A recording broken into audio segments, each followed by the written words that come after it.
Tonight,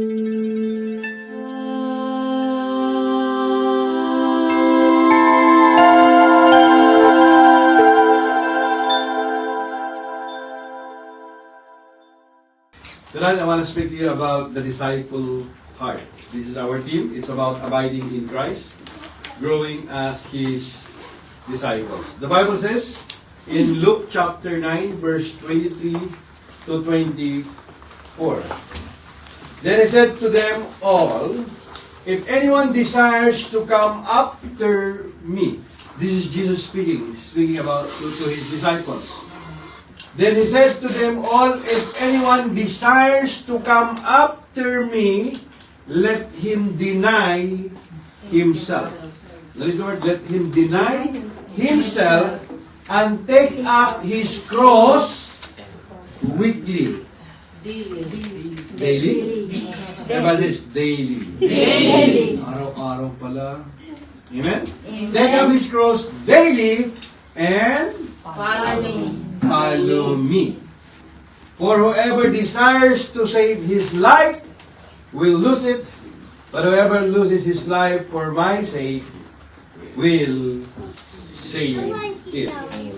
The disciples' heart. Let us pray.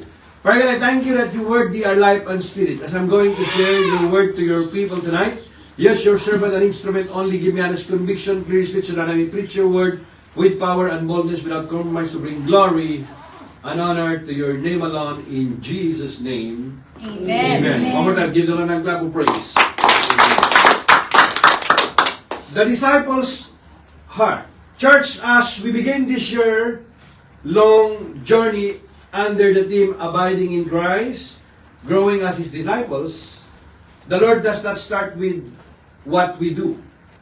He starts with who we are. Before Jesus talked about fruit, ministry, miracles, or impact, He talks about the heart of a disciple.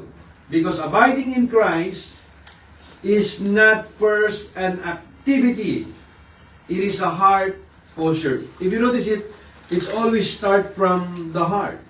Amen? Amen. Growth does not begin with business. It begins with surrender. Buo. Amen? Amen. Not hap-hap. Yun po ang inahanap ng Panginoon. Here in Luke chapter 9, Jesus is very clear. The Bible says, He said to them all, not only to the 12, He said to them all, not only to leaders, not only to mature believers, pero sa lahat ng nananampalataya, naniniwala kay Jesus. Amen. So therefore, this message is for everyone who calls themselves a follower of Christ. Jesus gives us the cost, the commitment, and the consequence of discipleship. He teaches us that to abide in Him, our hearts must be aligned with Him. Amen? Kailangan naka-abide po tayo sa atin pong Panginoon. Amen? So tonight, this first sermon sets the foundations for the whole year. Even our theme for this year, Pastor Allen cast the vision on January 1. Amen? It's about devotion and discipleship. So if the heart is right, amen? So if the heart is right, abiding will be natural. If the heart is surrendered, growth will be inevitable. So let us now look at what Jesus teaches us about the disciples' heart. Kaya nga, kapag tama yung puso mo, mabuti yung puso mo, may malinis kang puso, so maliwanag na yung iyong tatahaking landas ay mabuti. Amen. Pero kung yung puso mo pa lamang ay hindi na maayos, ay doon pa lamang tiyak na hindi mabuti ang magiging bunga nito. Amen. Amen? Kaya mahalaga na kumustahin natin yung ating puso. Amen? Amen. Ano ba yung laman ng puso natin? So point number 1, the disciple's heart desires to follow Christ? Meron ba tayong inaasam-asam ba natin na sumunod sa kalooban ng Diyos? Meron ba tayong desires na paglingkuran ang Diyos na nagligtas sa atin, ang Diyos na nagbigay ng buhay sa atin, ang Diyos na namatay sa krus ng Kalbaryo upang ikaw ako ay magkaroon ng kapatawaran sa atin pong kasalanan? Meron ba tayong inaasam-asam ba natin na paglingkuran ang Diyos na umibig sa atin, nagligtas sa atin, na nagbigay ng buhay sa atin? Ang sabi niya sa verse 23, Then he said to them all, If anyone desires to come after me, let him deny himself. Amen? Now here, Jesus begins discipleships with desire. He does not force anyone to follow Him. He invites. It's an invitation po ito, mga kapatid. Hindi niya pinipili na, you know what? You have to serve me, you have to worship me, because if you don't love me, you don't worship me, so I am not complete. No. Because if you want to worship God, or you want to serve Him, you don't want to serve Him, it doesn't lessen Him to be God. Amen. He's still God. He's still sitting in the throne. Amen. Amen? Hindi mababawasan ng kanyang pagka-Diyos niya. Hallelujah. Amen? But He's given us a choice.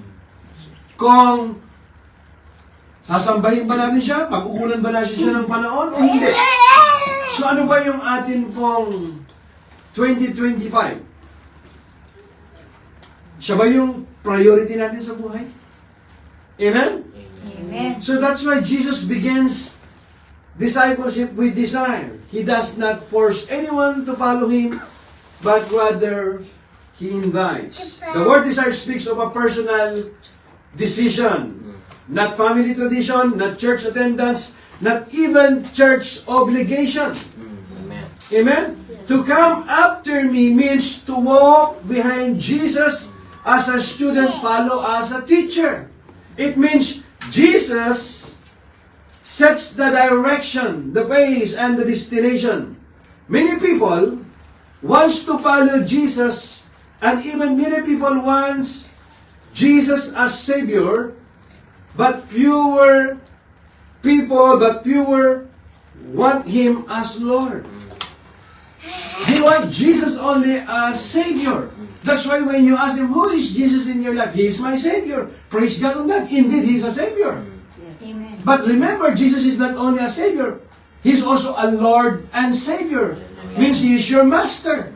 Because if you want only a Savior, tagapagligtas lang, you still the Master of your life. It means ikaw pa rin yung nasusunod. But remember, Jesus is your Lord and Savior. Meaning siya yung Lord mo, siya yung Panginoon mo. Kung siya yung Panginoon mo, that meaning, yung kalooban niya ang masunod, hindi yung kalooban ko. Amen. Amen? Yan yung ibig sabihin niya. Maraming mga tao gusto si Jesus tagapagligtas niya lang. Amen? Amen. Pero ayaw nila ng Panginoon si Jesus. Kasi ang Panginoon, ibig sabihin ng Panginoon, Lord, Thy will be done sa buhay ko. Amen? Komportable kang matulog, komportable kang nasa bahay lang, komportable kang ito yung gusto mong gawin. Ikaw yung Lord, ikaw yung Master ng buhay mo. Meaning, ikaw yung nakaupo sa trono. Pero pag si Jesus talaga, ang Lord ang Savior sa buhay mo, Lord, ikaw yung priority ko sa buhay ko. Yan ang ibig sabihin nun.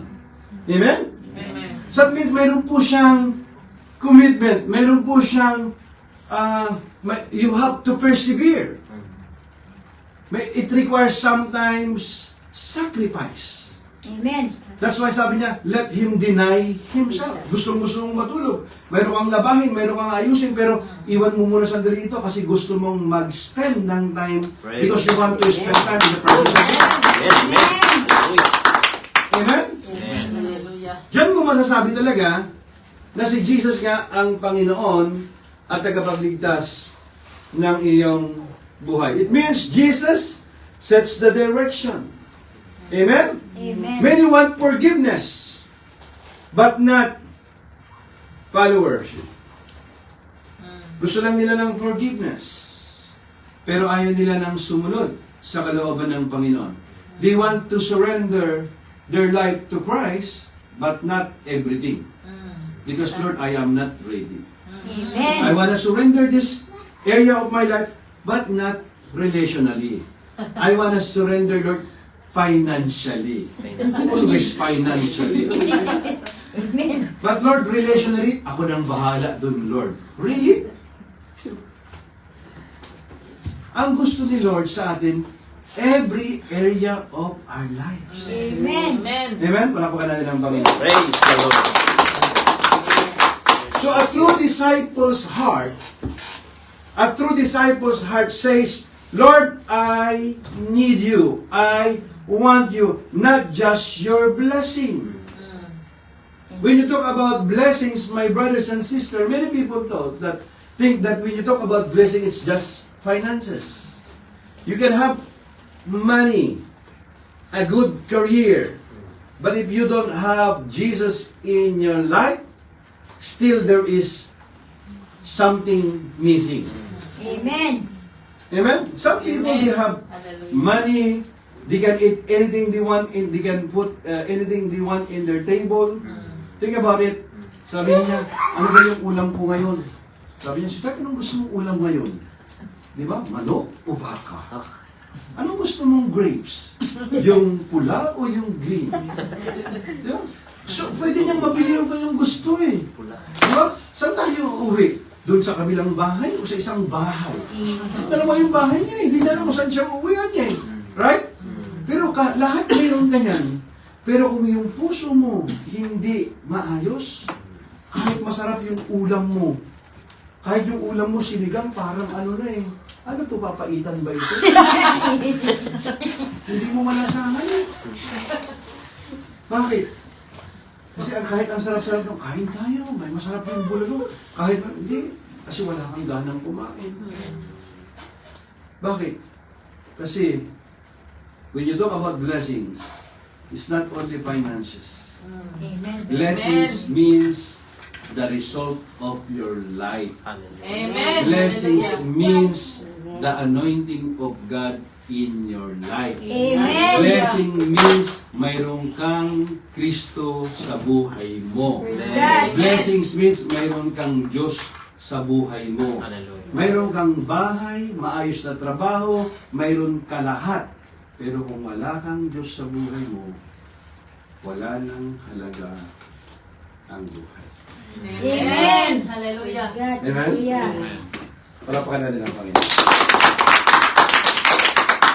So this desire supports our team because abiding begins with wanting Christ more than anything else. Lord, mag-worship ako sa Lord, mag-serve ako kahit mayroon akong problema sa trabaho, Panginoon. Kahit mayroong hindi maayos yung aking finances, Lord, I serve you, Lord, in bad times. I serve you in good times. Ano man ang kalagayan ko sa buhay, Panginoon, magsiserve pa rin ako, Lord, sa iyo.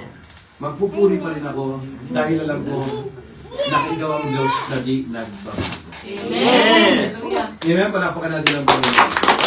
Mayroon sa atin ang sipag-sipag natin, ang saya-saya natin. Talagang we are so talagang eager to go to church when everything is okay in our life. But what about when times of troubles in lives? Ganun pa rin ba tayo? Ganun pa rin tayo ka-excited? Ganun pa siya? Amen? Amen. So, here, you cannot abide in someone you do not truly desire. Let me repeat that. You cannot abide in someone you do not truly desire. If Christ is only important on Sunday, we will not grow. Amen? Amen. Amen. But if Christ becomes the daily pursuit of our heart, growth will naturally follow. Meaning, Hallelujah. hindi ka lang mabait kapag ka nasa church ka. Amen. Musta kayo? Praise God, mabuti. Well, parang di makabasag pinggan. Parang bait-bait mo. Pero pag nasa trabaho ka na, ano? Yeah. So, ano ka na, di ba? Okay na sa loob ng bahay, kayo na lang, di ba? Wala namang gorilla eh, pero parang may. So, daily, ibig sabihin, araw-araw. Amen? Amen. Now, point number 2. The disciple's heart denies self. Kaya ang sabi niya, let him deny himself. Hindi dapat inuuna ang sarili. Kasi lagi na lang yung sarili na, paano naman na ako? Diba? Kaya nga tinitrip ko yung sarili ko eh. Pa-birthday ko sa sarili ko. Ito yung gusto ko. Wala namang problema doon. Pero hindi lagi yung sarili mo. Amen. Lagi, itong 2026 na ito yung gusto kong ma-achieve sa buhay ko. This is my plan. This is my goal this 2026. This is what I want to achieve this 2026. You know, when you are setting goals, that is okay, that is good. But why don't you ask also, Lord, ano yung gusto mong mangyari sa buhay ko, Lord? Bakit tayo mong umpisahan naman si Lord this time? Lord, Panginoon, susunod ako sa iyong kalooban. Itong 2026 na ito, mga kapatid, umpisa pa lamang, marami pa tayong opportunity. Umpisa pa lamang. Amen? Amen. What, you know, kahit ano man yung nangyari sa ating pong nakaraan, hindi mo na mababalik yun. Andito pa lang tayo sa umpisa pa lamang ng linggo na ito. Amen? Amen. Kaya, sino ba dapat sino ba laging inuuna mo sa buhay? Amen? Kaya mo katanong mo, sino ba lagi inuuna mo? Ha? Sino lagi inuuna mo? Hindi kasi inuuna ko si sweetheart ko eh. Hindi ka naka-align. Hindi inuuna ko yung sarili ko eh. Inuuna ko yung trabaho ko. Inuuna ko yung ministry. Inuuna ko yung anak ko. Inuuna ko yung asawa ko. Lahat yung na inuuna mo, hindi ka naka-align dahil dapat ang una ang Diyos sa buhay mo. Amen. Bakit? Who give you life? Amen. Hindi Hallelujah. mo kayang palibukin yung puso mo eh. Sige nga, palibukin mo. Utusan mo yung puso mo. Tumibok ka kamo, hindi mo mahawak eh. Sabihin mo bukas, gigising ako. Can you promise tomorrow? No. Do you know whatever we do in this life, we do it by faith? Amen. Even before coming here, you do it by faith. Just riding a bus, you do it by faith. Amen. Bago ka ba sumakay ng bus, tinanong mo yung driver, hello, hindi ka ba nakainom? Baka, ano ka ba, baka examining ka kita, baka nahihilo-hilo ka, nagpabibi ka ba? No, you do it by faith. You just ride it by faith. You don't even ask the question kung kumusta ang kondisyon ng driver na yun. Sinabi mo sa driver, kapag kayong manubela, kailangan, ano mo lang ha, i-straight lang yan, huwag kang umano. Hindi eh. But you ride it by faith. Meron kang tiwala sa lahat. Basta nagtrabaho ka, after 30 days, makukuha mo yung sweldo mo, mayroon kang faith sa company mo, mayroon kang faith sa amo mo. Kahit pinangakuha ka ba, mayroon kang promotion na next year. Mayroon kang increase next year. Minsan, ang iba sa atin, nakailang hintay na, puro pangako na lang. Nakailang remind ka, hindi pa rin natutupad. Pero meron ka pa rin faith. Paano naman kay God? Paano naman si God?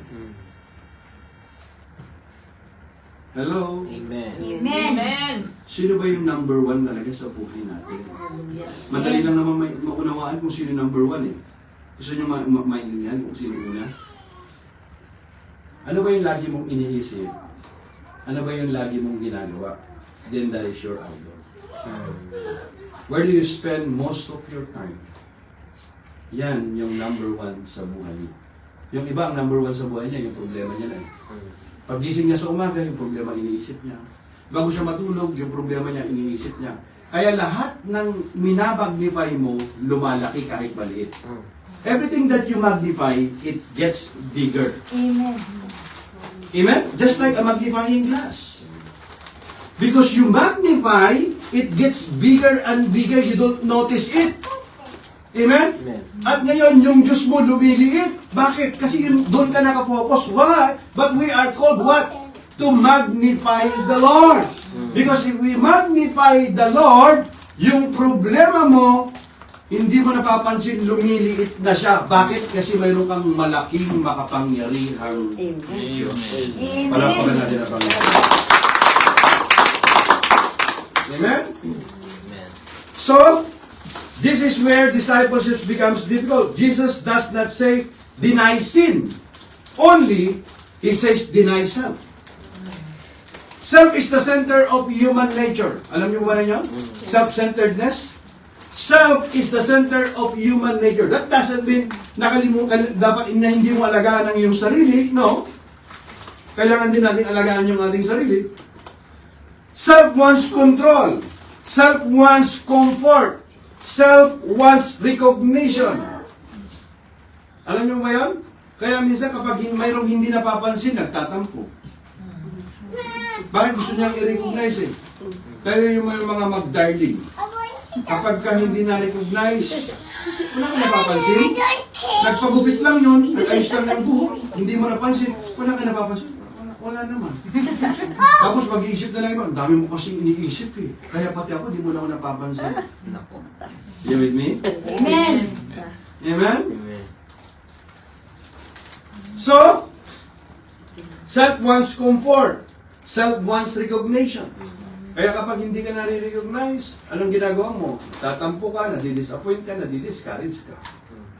Amen? To deny self means to surrender your rights, your will, and your preferences to Christ. It means saying, Lord, not my will, but yours be done. Yan yung model ni Jesus eh. Di ba? Hindi yung kalooban ko ang mangyari, kundi Lord, yung kalooban mo ang mangyari sa buhay ko. Amen. Amen? Bakit ayaw natin subukan na, Lord, gusto ko nang umalis dito sa trabaho ito, Lord? Kasi hirap na ako, pagod na ako, ang daming consumption dito, ang daming pressure na. Ang daming pressure na. Pero Lord, yung kalooban mo ang mangyari, Panginoon. Amen. Amen. Kasi kahit saan ka pupunta naman ngayon, mayroon pa rin pressure. Amen. Amen? Mayroon pa rin pressure eh. Di ba? Magluluto ka ng may pressure pa minsan. Wala ka namang pressure cooker. Ano bang gusto mong lutuin pa lang? Are you with me? Amen. Imagine a steering wheel in a car. Many Christians invite Jesus into the car but they keep their hands on the wheel. Gusto nila, siya pa rin ang nagmamaniobra. Bakit ayaw mo naman si Jesus subukan? So true discipleship is when we move to the passenger seat and allow Christ to drive. Ibig sabihin, hayaan natin na siya yung mag-drive at tayo yung doon sa passenger seat. Praise. Nandun ka nga sa passenger seat pero hawak-hawak mo pa rin yung manubela. Hindi ganon. Hindi surrender yun. Ibig sabihin, umupo ka doon ng komportable at entrust mo sa Praise. Panginoon. Amen. Amen? So many struggles in our Christian life come because we want Christ's direction without surrendering control. Denying self means allowing Jesus to decide how we live, forgive, serve, and obey, Amen. even when it is uncomfortable. You hear me? Amen. Amen. So this supports our team because abiding requires submissions. Gusto nating mag-forgive pero yung ating preference natin, pinatawad ko na siya pero hindi ko makalimutan yung ginawa niya sa akin. Hindi, pinatawad ko na siya pero huwag siya magpapakita sa akin. Amen? Ganun ba yung forgiveness? Ganun po ba yun? A branch cannot tell the vine what to do. It must stay connected and yield. Point number 3. The disciple's heart embraces the cross daily and take up his cross daily and follow me. Dapat ay handa siyang humarap kahit sa kamatayan alang-alang sa pagsunod niya sa akin araw-araw. Yan ang gusto talaga ng Panginoon sa akin, araw-araw. So in Jesus' time, the cross meant death. To take up the cross means dying to self every day. Amen. Notice the word daily. Discipleship is not one-time decision. It is a daily commitment. Yes, it is a daily commitment. It is a daily commitment. So every day, we choose obedience over compromise, faith over fear, Christ over self. So following Jesus is not about convenience. It is about commitment. Amen? Amen. May commitment po yan, mga kapatid. Amen. Yung iba nga, para makapag-church, kahit na mayroong bawal, persecution, Pumupunta sila lalo sa China, sa mga persecuted country. Dito malaya tayo, praise God, doon sa Amen, government, inaalaw tayo. Praise the Lord. Purihin ng Diyos. Amen. Di ba? Pero yung iba talagang bumabahi pa ng malayo, pero talagang sila yung nag-spend sila ng time nila para makapagpuri sila sa Panginoon, para makajoin sila sa fellowship. Tayo, free na kung minsan, pero parang napipilitan pa tayo. Amen? Amen. Pagdating ng panahon, mga kapatid, tandaan natin, wala tayong maidadahilan. Sabi ng Biblia, no more excuses pagdating ng panahon. Kasi darating ang panahon, sabi ng Biblia, prepare to meet thy God. At lahat ng dahilan mo, doon mo na gawin. At ilalatag sa atin ng Panginoon. Amen? So following Jesus is not about convenience. It's about commitment. The disciples' heart understand that the cross comes before the crown. Amen. Amen. You hear me? Amen. The disciple hearts understand the cross comes before the crown. This supports the team because abiding is not emotional. It is consistent. Growth does not happen overnight. Growth does not happen overnight. It happens through daily surrender. Amen. Amen? Amen. Gusto mong matuto, hindi overnight. Parang mayroon kang tinitrain, di ba? Sabi ng tinuturuan mo, sige, turuan mo ko. Pag tinuruan mo ko isang beses, alam ko na lahat. Really? Kapag turuan mo siya, isang beses lang daw, itinuro ko na sa kanya, gusto niya, okay. Boss, okay na ako, alam ko na lahat tulutuin. Ako nang bahala lahat, ha? Turuan mo, turuan kita mag-close ng kaha, ha? Okay ka na? O sige, alam ko na lahat. Pinabayaan mo naman, nagtiwala ka kaagad. Kinabukasan, dami mong short. Pati ikaw, pagalitan ka pa. Amen? Kasi mayroon pong process yan. Amen. Amen. It takes time. Amen. Amen? Kaya pag mayroon ba kayo tinitrain sa trabaho natin, isang araw lang, o sige, okay ka na ha? Di ba bago mo siya ipaharap sa customer, bago siya nandoon, kailangan dito muna behind the scene, kailangan dito muna siya sa matrain. Pag alam na siya, ready na siya, saka mo siya ilalagay doon. Yung unang araw pa lang, okay ka na ha? O sige, mag-take ka ng order doon. Di ba? Order siya. Hindi pa nga niya alam yung menu. Take ng order na kaagad. Mamaya, appetizer ang order. Bigay niya, dessert. Sabi ng kuso, sino ganda? Minada mo din rin. Mumujud mo. Mudir mo mumujud. Yeah. Nari tayo niya. Everybody's process. Process. Meron po niya. Number 4. The disciples' heart values eternal life over temporary gain. Kita nyo mga kapatid, the Bible says eternal life. Eternal life. So the disciples' heart values eternal life over temporary gain. For whoever desires to save his life will lose it. But whoever loses his life for my sake will save it. Amen. Alam kasi nila ng mga disciples na yung buhay sa mundong ito pansamantala. Uuwi ka at uuwi ka, Yes. magpapaalam ka sa mundong ito. Hallelujah. Amen. Kahit anong gawin mo mga kapatid, kahit anong pigil mo, hindi mo mapipigil ang iyong pagtanda. Darating ang panahon, kukulubot ang iyong balat at lalabo na rin ang iyong mga mata. Sa ayaw at sa gusto mo. Amen? Amen. Kaya nga dati hindi ka nagsasalamin, pero ngayon nagsasalamin ka na. Correct? Dati malakas-lakas ka. Dati, alas 12, gising ka pa. Di ba? Ngayon, alas 9 pa lang, alas 10 pa lang, inaantok ka na. Dati, pagka alas 4 ng umaga, naunahan mo pa yung paggising ng, pagtilaok ng manok mo. Naunahan mo na. Bakit? Kasi mabilis yung paglipas po ng panahon, kapatid. Amen?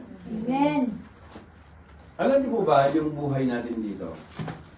According po doon sa lifespan ng Pilipinas, yung lifespan, sa statistics sa lifespan lang, mas mahaba daw ng konti ang buhay ng mga babae kaysa lalaki sa Pilipinas. Sa China, sa Japan kasi, umaabot sila, ang daming mga, mga 90, 85, ang haba ng buhay nila. Pero sa Pilipinas, medyo maiksi ang buhay ng lifespan. I-google ninyo mamaya. At least, pagka yung babae umaabot ng 70 plus, 70, 72, kasi medyo body conscious sila. Pagdating sa lalaki, 67 to 70. So, pagka ikaw nasa 40 ka pala, 50 ka, ba, 2 dekada na lang. Bilang ka. And yet, you cannot promise tomorrow. Yes. At ito pa, ang hamon nito, yung lakas mo ngayon, 20 years from now, ang hindi kasing lakas. Amen. Tama o mali? Amen. Think about it. Kaya naiintindihan nila yung eternal life. Yung buhay natin, para po ano yan eh. Ano yan? Yung tali, alam mo yung tali, ganito lang. Yung life natin, dito. Ganito siya kahaba. Look at this.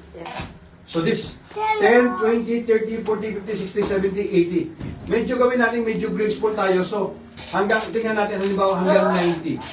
Yung life mo dito hanggang 90. Pagkatapos yan, wala na, game over na.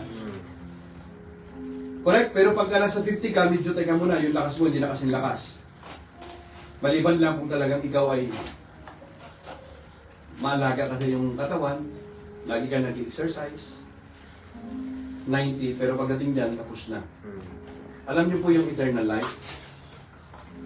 Yung eternal life, yung tuloy-tuloy nito, walang katapusan. Hallelujah. Amen. Hallelujah.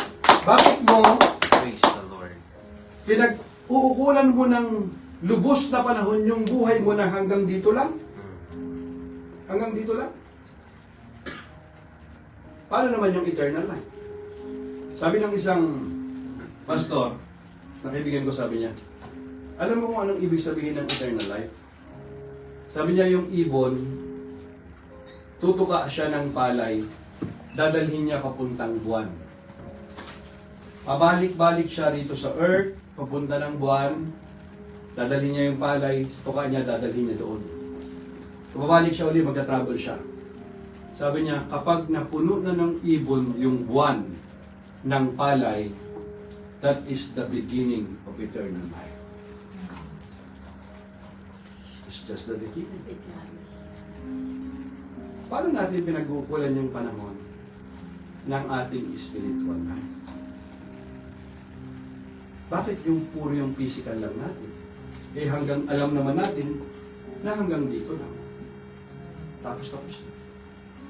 Eh yung buhay na ito, ang dami pang mga suliranin. Tingnan nyo what happened 2025. Papa, they hide it. Right? So the disciples' heart values eternal life over temporary gain. For whoever desires to save his life will lose it, but whoever loses his life for my sake will save it.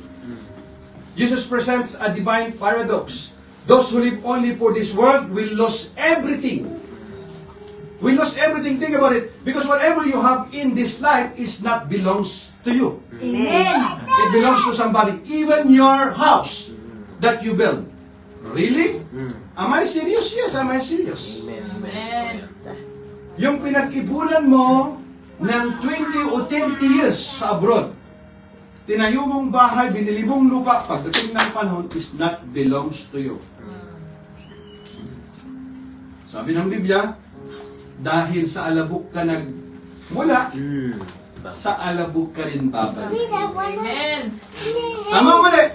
Amen. Correct? Amen. So those who live only for this world will lose everything. But those who surrender their lives to Christ will gain eternal life. Amen. A man once held sand tightly in his hand. The tighter he squeezed, the more sand slip away.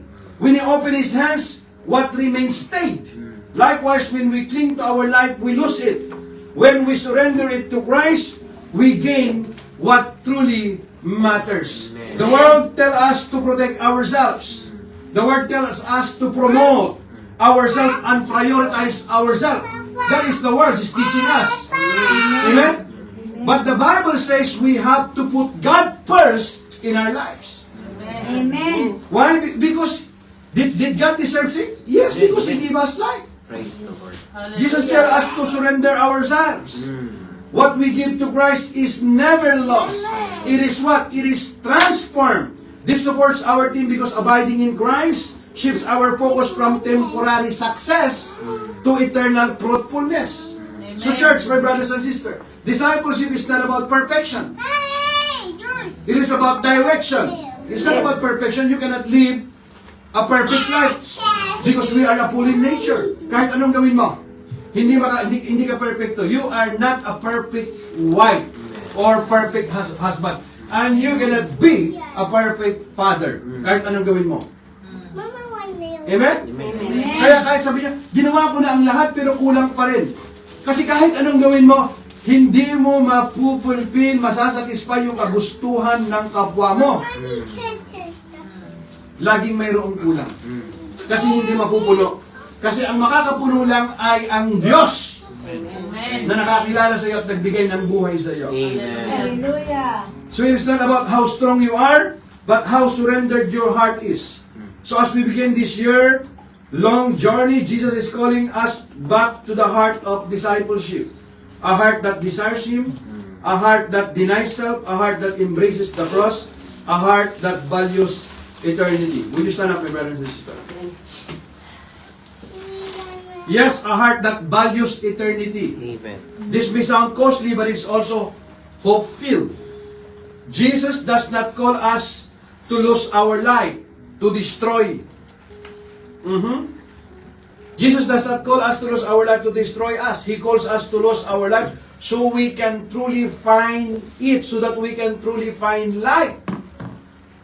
So be encouraged tonight. When you abide in Christ, you will grow. Hallelujah. When you surrender your heart, God will shape your life. Amen. Amen. When you follow Jesus fully, your life will never be wasted. Amen. This is the beginning of our journey. Hallelujah. This is the foundations of our year. This is the disciples' heart. Amen? Amen. Kapag kasi Jesus ang inuna natin sa buhay natin, siya yung atin pong pinili natin siya bilang ating Panginoon at tagapagligtas. We surrender everything kay Christ. Hindi natin pagsisisihan. Hallelujah. The question lamang mga kapatid here, hindi po niya ipinagpipilitan yung kanyang sarili. Pero bilang mga Pilipino, di ba tayong mga Pilipino, alam naman natin, ang isa sa pinakamahirap na bayaran ay yung tinatawag nating utang na loob. Pero ba tayong pinagkakautangan loob sa buhay natin? Sabi mo siguro, hindi, wala akong pinagkakautangan loob. Really? Sa buhay natin ito, meron at meron tayong pinagkakautangan loob. Amen. At kahit anong gawin mo, hindi mo mabayaran yan. Ni masusuklian man ng salapi. Siguro kahit yung in our own little way, siguro yung abot ng ating makakaya na kabutihan na ginawa sa atin. For example na lang sa ating mga magulang. Paano ka ba makakabawi? Sa abot ng ating makakaya, di ba? Yung alam natin na nakakapagpasaya sa kanila, ginagawa natin. Dahil alam natin na tayo ay minahal nila, inarugaan nila tayo nung tayo maliit. How much more sa Diyos natin na nagbigay ng buhay sa iyong magulang. Hallelujah. Nagligtas sa iyo sa cross. Nag-ingat sa iyo araw-araw. Ikaw yung priority niya araw-araw. Hindi niya kinakalimutan na patibukin yung puso mo every day. Praise the Lord. Ngayon, 2026, ano ba yung priority natin? Siya ba yung una sa buhay natin? Yan yung tanong.